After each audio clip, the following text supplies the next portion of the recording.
Hi friends. Big boss 8కి సంబంధించి ఇందులో second episode second ఎపిసోడ్కి సంబంధించినటువంటి హైలైట్స్ అనేవి మాట్లాడుకుందాం.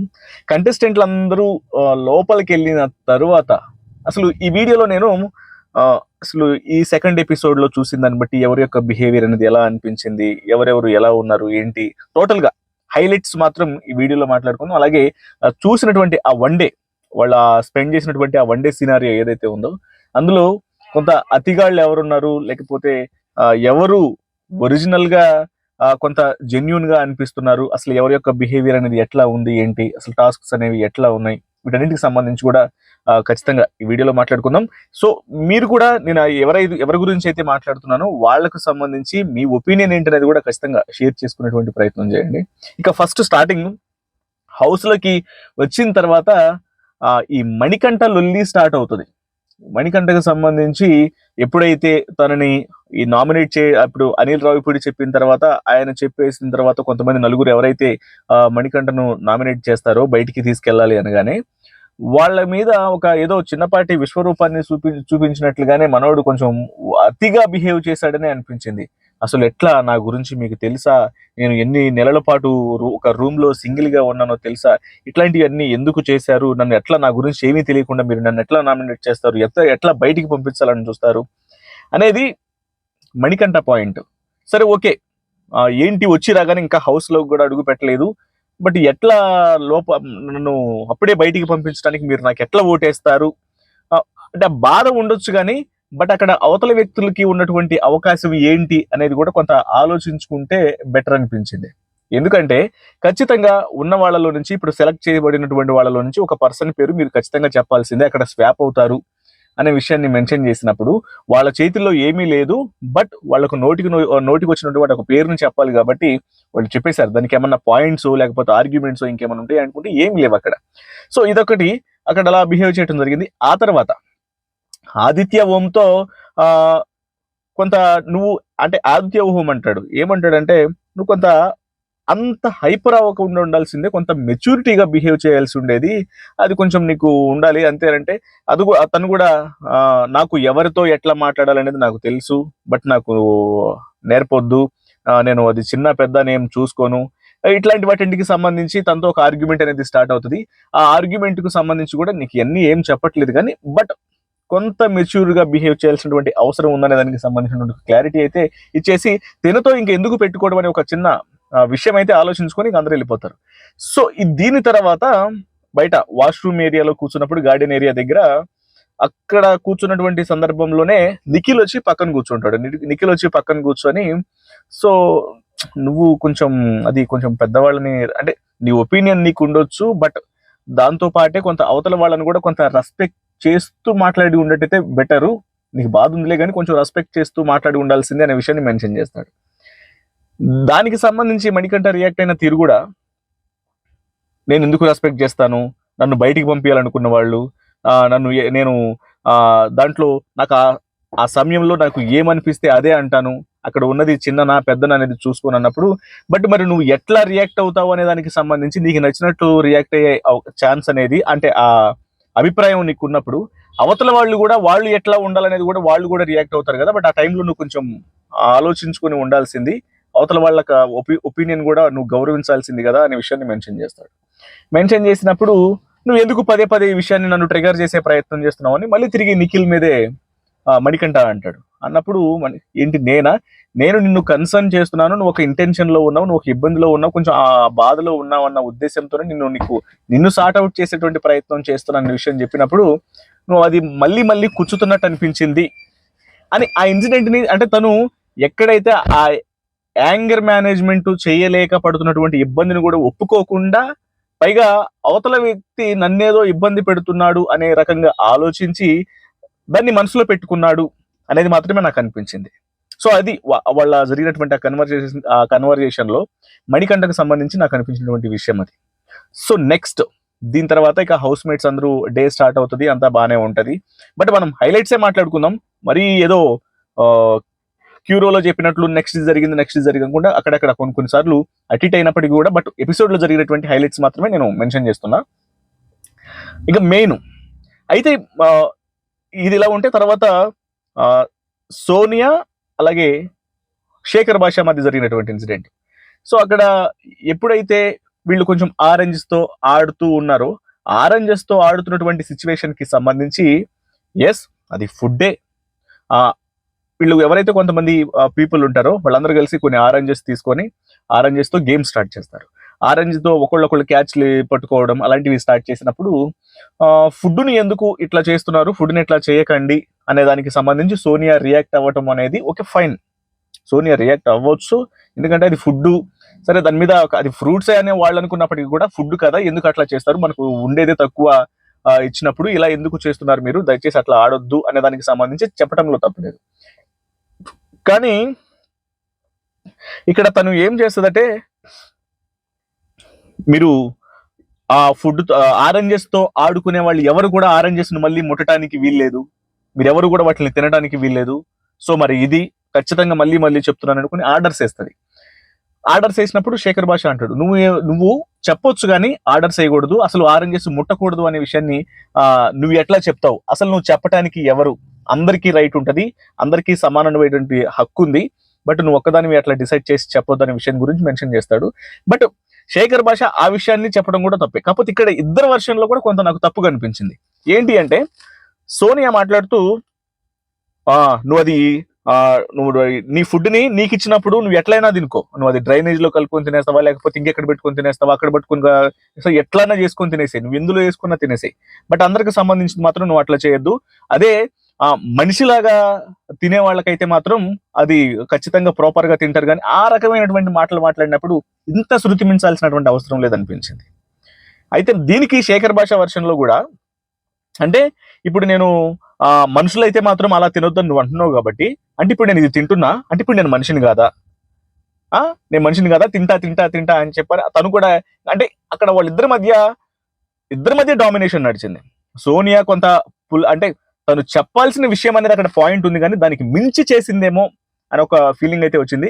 శేఖర్ భాష కూడా తనని తాను డిఫైన్ చేసుకునే క్రమంలోనే ఈ మాట అనటం, ఓకే ఇప్పుడు నేను నన్ను మనిషి కాదు అంటున్నావు కదా, నన్ను మనిషి కాదు కదా, రెచ్చగొట్టే ప్రయత్నం చేస్తున్నావు కదా, ఓకే ఫైన్ అని అట్లా వాళ్ళిద్దరికి సంబంధించి అంటే వాళ్ళు రియాక్ట్ అయిన విధానంలో కూడా కరెక్టే ఉంది, కానీ బట్ అక్కడ కొన్ని ఇద్దరు సైడ్ నుంచి కూడా మిస్టేక్స్ అనేవి కనిపించినాయి.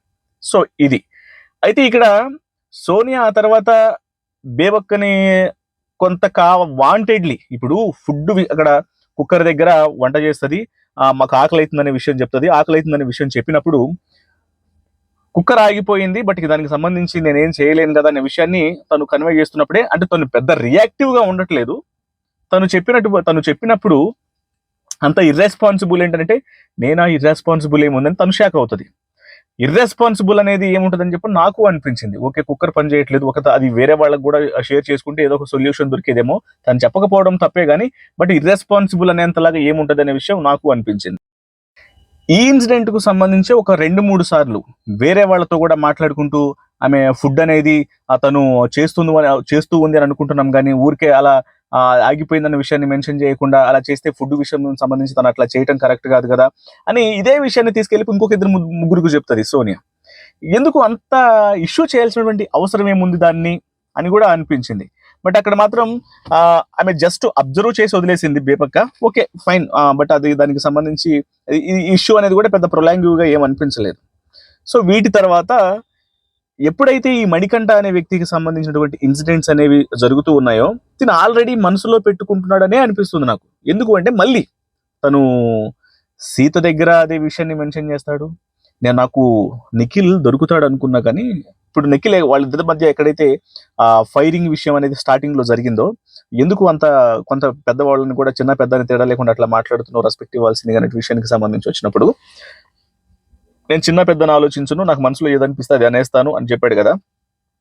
నిజంగా మనసులో పెట్టుకోలేదు అనుకుంటే మాత్రం మళ్ళీ దాన్ని రిపీట్ చేయాల్సిన అవసరం లేదు. ఇప్పుడు సీత వచ్చింది, ఆమె దగ్గరకు వచ్చినప్పుడు అదే విషయాన్ని మెన్షన్ చేశాడు, నాకు దొరుకుతాడు అనుకున్నాను, మిస్ అయిపోయాడు, తప్పించుకున్నాడు, వాంటెడ్లీ వచ్చి పోక్ చేస్తున్నాడు, రకరకాల అంటే ఒక వ్యక్తికి సంబంధించినటువంటి విషయాల్ని రకరకాలుగా పోర్ట్రే చేసేటువంటి ప్రయత్నం చేస్తున్నాడు. అది నాకు నచ్చలేదు. సో సోనియా కూడా ఒక విషయాన్ని చిన్న విషయాలను తీసుకెళ్లి వాటిల్ని అంటే అక్కడ మ్యాటర్ ఉంటది, మ్యాటర్ కు మించి బిహేవ్ చేస్తున్నట్టు ఒక ఫీలింగే వచ్చింది. సో ఇక వీటి తర్వాత నెక్స్ట్ బిగ్ బాస్ టాస్క్లు ఇవ్వడం జరుగుతుంది. చీఫ్లని, కెప్టెన్ లీడ్ అని చెప్పని ఆ ముగ్గురు చీఫ్లని వాళ్ళ దగ్గర, అంటే ఈ టాస్క్ కూడా, అంటే ఈ టాస్కులకు సంబంధించి కావచ్చు, ఈ ముగ్గురు చీఫ్ల చేతిలో ఉన్నటువంటి అధికారాలకు సంబంధించి బిగ్ బాస్ ఏదైతే చెప్పాడో, బిగ్ బాస్ చెప్పినటువంటి విషయాలు ఇక్కడ గేమ్ స్టార్ట్ అవుతుంది. ఇక వాళ్ళకు ఉన్నటువంటి అధికారాలు కావచ్చు, వాళ్ళు గేమ్ ను మార్చబోయే విధానం కావచ్చు, ఇదంతా కూడా చాలా ఎవరు ఊహించని విధంగా ఉంటుంది. ఇప్పుడే గేమ్ మొదలవుతుంది అన్న విషయం మెన్షన్ చేశాడు చూసారా, అది మాత్రం ఓకే, ఏదో జరగబోతోంది అని మాత్రం ఒక స్పష్టత అయితే వచ్చింది. సో దీని తర్వాత ఈ టాస్కులు స్టార్ట్ అవుతాయి. టాస్క్లలో ఫస్ట్ టాస్క్ వదలకుండా పట్టుకోండి అనే టాస్క్. మొత్తం 6గురిని సెలెక్ట్ చేసుకుంటారు. 6గురిలో కూడా ఫస్ట్ టాస్క్ సంబంధించి ఆ పట్టుకోండి చూద్దాంలో నిఖిల్ గెలుస్తాడు. బట్ ఈ టాస్క్ లో మాత్రం నైనిక అద్భుతంగా పెర్ఫామ్ చేసింది. నైనిక పెర్ఫామ్ చేసిన తర్వాత అసలు తిని గెలుచుంటే బాగుండు. బట్ సెకండ్ టాస్క్ వచ్చినప్పుడు ఆ పిరమిడ్స్ ని ఏదైతే పెట్టడం ఉందో, ఈ పిరమిడ్స్ ను పెట్టడానికి సంబంధించి ఏదైతే గేమ్ స్టార్ట్ అవుతుందో ఆ గేమ్ లో మాత్రం తను పెర్ఫామ్ చేసినటువంటి విధానం మాత్రం అసలు అదిరిపోయింది. ఇక ఖచ్చితంగా తిను ఫైటరే, ఓకే ఫైన్, ఖచ్చితంగా బాగా ఆడుతుంది ఒక ఫీలింగ్ అయితే వచ్చేసింది. సో సెకండ్ టాస్క్ లో తను గెలుస్తుంది. ఇక మూడో టాస్క్ కి సంబంధించి అసలు వీళ్ళు ఎట్లా డిసైడ్ చేస్తారా ఏంటా అని ఒకసారి ఆలోచిస్తున్నటువంటి సందర్భంలోనే ఇది ఆ గేమ్ ని గెలిచినటువంటి ఇద్దరు వ్యక్తుల చేతుల్లో పెట్టడం అనేది అదొక ట్విస్ట్. ఇప్పుడు దాన్ని డిసైడ్ చేయాల్సింది నైనిక, నిఖిల్. ఫస్ట్ టాస్క్ గెలిచిన ఫస్ట్ చీఫ్ అయిన నిఖిల్, సెకండ్ చీఫ్ అయిన నైనిక, వీళ్ళిద్దరు చేతిలో పెట్టినప్పుడు ఓకే వీళ్ళిద్దరు ఎవరిని సెలెక్ట్ చేసుకుంటారని ఒక ఉండే. అయితే యష్మి గౌడాని సెలెక్ట్ చేసుకోవడం వెనకాల మాత్రం ఖచ్చితంగా నిఖిల్ తను ఏదో కొన్ని అంటే స్వతహాగా ఉన్నటువంటి వ్యక్తిగత స్నేహాన్ని చేసుకున్నాడు. ఖచ్చితంగా అది ఎవరైనా సరే ఇప్పుడు బయటికి చెప్పకపోవచ్చు, కానీ అక్కడ తనకు ఒక అవకాశం వచ్చినప్పుడు తన ఫ్రెండ్ని ఎందుకు చేసుకోకూడదు, పక్కన ఉన్నటువంటి మేట్ ని కన్విన్స్ చేసుకొని వాళ్ళు రీజన్స్ చెప్పుకున్నారు. రీజన్స్ చెప్పుకొని యష్మి గౌడను థర్డ్ చీఫ్ గా సెలెక్ట్ చేశారు. థర్డ్ చీఫ్ గా సెలెక్ట్ చేసిన తరువాత వాస్తవానికి వాళ్ళ చేతిలోకి పూర్తి అధికారాలను వాళ్ళ చేతికి ఇచ్చాడు. ఆ తర్వాత ఏదైతే యొక్క క్రషర్స్ కి సంబంధించిన ఆ టాస్క్ ఇచ్చి అందులో మీరు మిగతా వాళ్ళకి అనర్హతకు సంబంధించి, ఇప్పుడు బేబక్కకి ఎందుకు అనర్హత, లేకపోతే నబీల్ కి ఎందుకు అనర్హత, శేఖర్ భాషకి ఎందుకు అనర్హత, వీళ్ళు ముగ్గురికి ఎందుకు అనర్హులో చెప్పి యష్మి గౌడ ఎందుకు అర్హురాలో చెప్పడానికి సంబంధించినటువంటి వీళ్ళు ఏదైతే రీజన్స్ చెప్పుకున్నారో, ఈ షార్ట్ టర్మ్ రిజల్ట్స్ అనేవి మనము దాన్ని అంత పెద్దగా వాళ్ళు ఏం చెప్పినా సరే ఆ వన్డేలో జరిగినటువంటి విషయాలకు సంబంధించి ఓకే సింపుల్ గా వాళ్ళు ఇవ్వాల్సినటువంటి ఎక్స్ప్లెనేషన్స్ అనేవి వాళ్ళ వర్షన్ లో ఇచ్చిన తర్వాత వీళ్ళు ఎవరైతే కన్విన్స్ అయినటువంటి, అంటే ఇప్పుడు ఆల్రెడీ టాస్క్ నుంచి బయటకు వచ్చేసిన వ్యక్తులు అప్పుడు ఏం మాట్లాడలేదు వాళ్ళు ఇచ్చినటువంటి ఎక్స్ప్లెనేషన్ కి. కానీ ఇక్కడ సంబంధం లేకుండా సోనియా ఇన్వాల్వ్ అవడం అనేది నాకు ఎందుకు ఈ అమ్మాయి ఇన్వాల్వ్ అయింది అనిపించింది. ఇప్పుడు తను ఇన్వాల్వ్ అయ్యి ఇప్పుడు తను ఎందుకు ఎలిజిబుల్ చెప్పండి, తిను వీళ్ళు అంటే అట్లా అనుకుంటే వీళ్ళు కూడా ఎలిజిబులే కదా, వీళ్ళు బాగా ఆడతారు కదా, ఇంకా ఇర్రెస్పాన్సిబుల్ గా యష్మి గౌడ ఉంటది, ఆమెను ఎట్లా సెలెక్ట్ చేసుకున్నారు, అసలు సోనియా మాట్లాడాల్సిన అవసరమూ లేదు, సోనియాకి వీళ్ళు సమాధానం చెప్పాల్సినటువంటి అవసరమూ లేదు. నాకు అనిపించింది ఎవరు ఆమెకి ఎందుకు చెప్తారు, పవర్ అనేది నాకు ఇచ్చినప్పుడు నన్ను సెలెక్ట్ చేసుకో నీ ఇష్టం అని మా ఇద్దరికి ఇచ్చినప్పుడు మా ఇష్టం వచ్చిన వాళ్ళని మేము సెలెక్ట్ చేసుకుంటాం. ఇప్పుడు సింపుల్ గా అసలు వీళ్ళు ఆమెతో ఏదో లేదు తను ఇక్కడ యాక్టివ్ గా అనిపించింది, అక్కడ యాక్టివ్ గా అనిపించింది, వాళ్ళు పలానా విషయంలో శేఖర్ భాష పలానా విషయంలో ఇర్రెగ్యులర్ గా అనిపించాడు, లేకపోతే బేబక్క కొన్ని విషయాలలో ఆమె కొంత సాఫ్ట్నెస్ తో కొన్ని సార్లు సరెండర్ అయిపోతుంది, మేనేజ్మెంట్ చేయలేమో అనిపించింది, నబీల్ అయితే అందరితో ఇంటరాక్ట్ అవ్వలేకపోయాడు, వాళ్ళకు ఉన్నటువంటి రీజన్స్ వాళ్ళు ఇచ్చారు. కానీ బట్ అసలు ఈ రీజన్స్ ఇవ్వాల్సినటువంటి అవసరమే లేదు. సింప్లీ బిగ్ బాస్ నాకు అధికారం ఇచ్చాడు, నేను చేశాను, ఇంకా నా ఇష్టం అని సింపుల్ గా అనేస్తే అసలు ఏ గోలా లేదు. బట్ కూడా వాళ్ళు కూడా ఎక్స్ప్లెనేషన్ ఇవ్వటం, ఇక్కడ మాత్రం సోనియా కావాలనే గెలిఫై చేయటమో, తనను ప్రూవ్ చేసుకోవడాలనుకోవటమో, లేకపోతే ఏదో ఆధిపత్యం చెలాయించేటువంటి ప్రయత్నాలు చేయటమో, ఇక్కడ ఏదో జరుగుతుంది కాబట్టి ఇక్కడ నేనున్నానని విషయాలను తెలియజేయాలనుకోవటమో, ఇట్లాంటివి చేస్తుంది. అంటే మరీ ఎక్కువ చేస్తుంది అనట్లేదు కానీ, బట్ పాయింట్ ఉన్న చోట దానికి మించి ఇన్వాల్వ్ అవుతుంది, మించి ఎక్కువ అంటే చిన్న విషయాన్ని హంగామా చేసే ప్రయత్నం చేస్తుంది మాత్రం చాలా క్లియర్ గా అనిపిస్తుంది. సో ఇది మొత్తానికి యష్మి గౌడ ఇందులో అయింది. మరి ఇక చాలా మంది కొంతమంది కన్నడ బ్యాచ్ అని అంటున్నారు. మరి వాటికి సంబంధించి నేను అప్పుడే డిసైడ్ చేయలేను, ఎందుకంటే ఖచ్చితంగా ఉంటే బయటపడతారు. ఇప్పుడు నిఖిల్ యష్మి గౌడని సెలెక్ట్ చేయడం వెనుక, లేకపోతే ఉన్నటువంటి 2-3 మిత్రుల్ని వాళ్ళని వెనకేసుకురావడం ఎంత జరగవచ్చేమో. కాకపోతే ఇందులో మాత్రం నాకు కొంత, నేను ఎవరు జెన్యూన్ అనేది చెప్పను కానీ మణికంఠ బిహేవియర్ అనేది శృతి మించింది. ఓకే కాంపిటీషన్ లో ఉన్నప్పటికీ కూడా కొంత శృతి మించుతోంది. సోనియా ఆకుల యొక్క బిహేవియర్ అనేది కూడా కొంత శృతి మించుతోంది. ఆ ఇక శేఖర్ భాష అని కూడా పర్ఫెక్ట్ అని చెప్పలేము.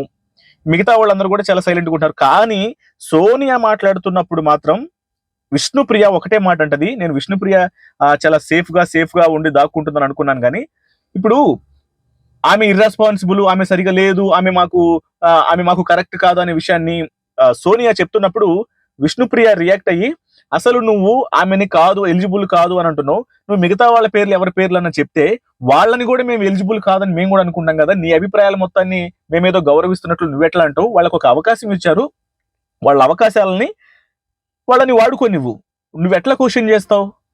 అసలు మనకి ఏముందని? ఇప్పుడు రేపొద్దు నీకే ఛాన్స్ వస్తుంది, అప్పుడు నీకు నచ్చిన పేరు నువ్వు చెప్పవా?